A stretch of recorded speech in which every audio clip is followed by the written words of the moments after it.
Wall Street Memes Casino, I'm fine. and Sportsbook. Sign up now for a $20 free bet. Just use the code IFLTV24. Sign up now. Terms and conditions apply. This is Joe Pugh for IFL TV. We're here at Alternet, Tottenham Court Road for Knockout Chaos. Anthony Joshua versus Francis Ngannou. Spencer Fearon, a tasty little press conference. There was two huge men going head to head, and it's all going to be going down on March 8th. Joe, how did you feel when you saw them two up there? What was your feeling when you saw them sat there? I'm tiny, mate, and usually I get told I'm quite big, so... Yeah, you know what? I'm looking forward to that fight, you know? Simply because, even though there's two huge men, but the one who had the more size to them, who's more huge, was actually Francis Ngannou. He's a unit. I remember being in his change room after the Tyson Fury fight, looking how big he is. He's a big guy, and he's also very athletic, right? But I'm going to be real with you guys. This fight could be a mismatch. Simply because for the first time in the history of Anthony Joshua being in massive fights, he's the guy going in there with a more experience. Go look on the other fights that he's had on big fights. The two fights with Usyk was vastly more experienced than he, right? When he lost to Ruiz was more experienced than he because he'd been boxing longer than him, right? Go look at it. The Klitschko fight. Man, he's gone in the ring with been boxing longer than he and was a former unified heavyweight champion of the world. When you got the really big fights, Anthony Joshua hasn't been the one that's gone in there with the more experience. This time here, he's got the more experience. So if he doesn't administer the experience, it doesn't mean that experience doesn't mean anything. It's a waste of time. But I believe that if he does administer it, this actually could be seen as a kind of like a mismatch. But he's going to be giving away nearly 2 stone in weight. Right? And he's not 2 stone in weight where he's got a roly-poly, man. He's got a very athletic, fast, sharp-shooting man who can punch. Right? We saw that when he dropped Fury. He just didn't know what to do. And the thing about it, this why it could be like to the detriment of Anthony Joshua is because in this fight here, he's going to go and fight a man that most probably went back in the changing room and was saying, what if I did this? What if I did that? What if I did run on through his head? This time now he's got the opportunity to have the what ifs and to correct his what ifs. And it's not no Marvel comic what if neither, it's a real what if. So yeah, it's a good fight. But really and truly, Anthony Joshua's meant to piss this fight. I'm going to be real with you. It's meant to be a cakewalk. No, it's meant to be a cakewalk for him.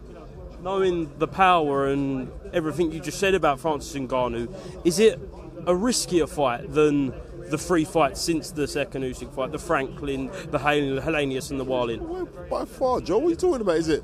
Of course it is. Let me tell you this. I remember getting heavily criticised because I said if Anthony Joshua didn't knock out Franklin in 6 rounds, he should retire.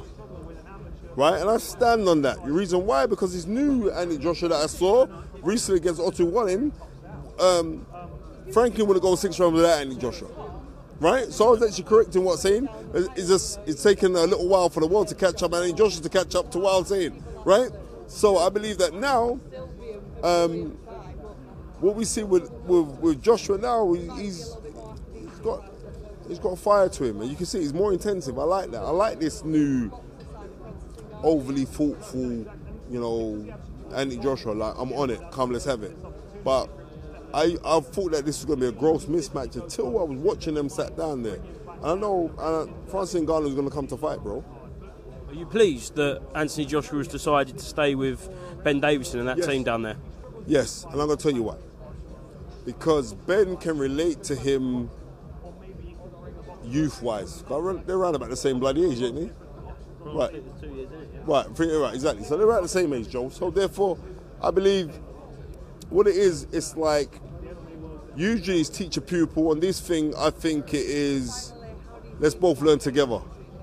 And they're learning as they're earning as well. Right? Let's both learn together, but on the fundamental basics, Ben Davison is very good at. Right? And I think that's what Anthony Joshua needs to do. Just stick to the fundamental basics. Right? But be repetitious with it, and I can see by the work that they've been doing that's what he's doing. So I'm looking forward to this Anthony Joshua in this fight. You know what I mean? And if Anthony Joshua is truly on it, then he's meant to make this fight look like a mismatch. Because if he doesn't, it's not going to be nice for his career.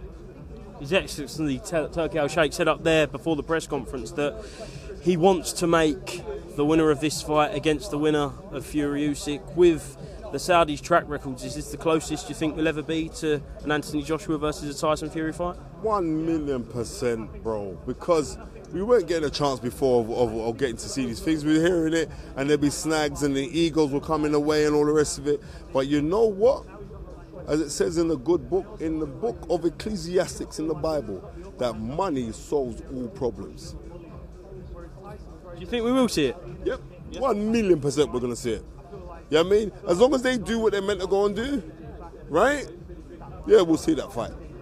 Just last one, what do you make of the belt that was displayed up there, the first heavyweight undisputed belt? It looked like that it had some kind of authority with all four governing bodies from the key. I'm not sure that for certain, but a good thing if all four of them have come together, surely. Listen, right now, Saudi Arabia, yeah, the PIF have got more money than sense. They can make things happen, right? And they'd have to be involved to say to the WBA, the WBC, the IBF, and the WBO, you lot shut your mouth, and we want to make this happen. And then they say, well, we're going to make this thing happen. And they're the ones to do it. We've seen them do it already in golf, right? The PGA, oh no, we can't be doing, shut up, let's partner with you. What were you saying? Boom, throw the check on you, shut up. That's what needs to happen. It's happening right now in boxing. Eddie Hearn and Frank Warren never worked before together and all the rest of it. Turkey said, look, man, I want you to be friends. Everyone shuts their mouth, we're friends. Let's make this thing happen. Let's cut the P. Let's call it out. You know what I mean? Let's cut the P, man. That's what's happening. Excellent. Spencer Fearon, thank you very much for speaking to IFL TV. I'll chat to you soon, mate. Cheers. Wall Street Memes Casino, I'm fine. and Sportsbook. Sign up now for a $20 free bet. Just use the code IFLTV24. Sign up now. Terms and conditions apply.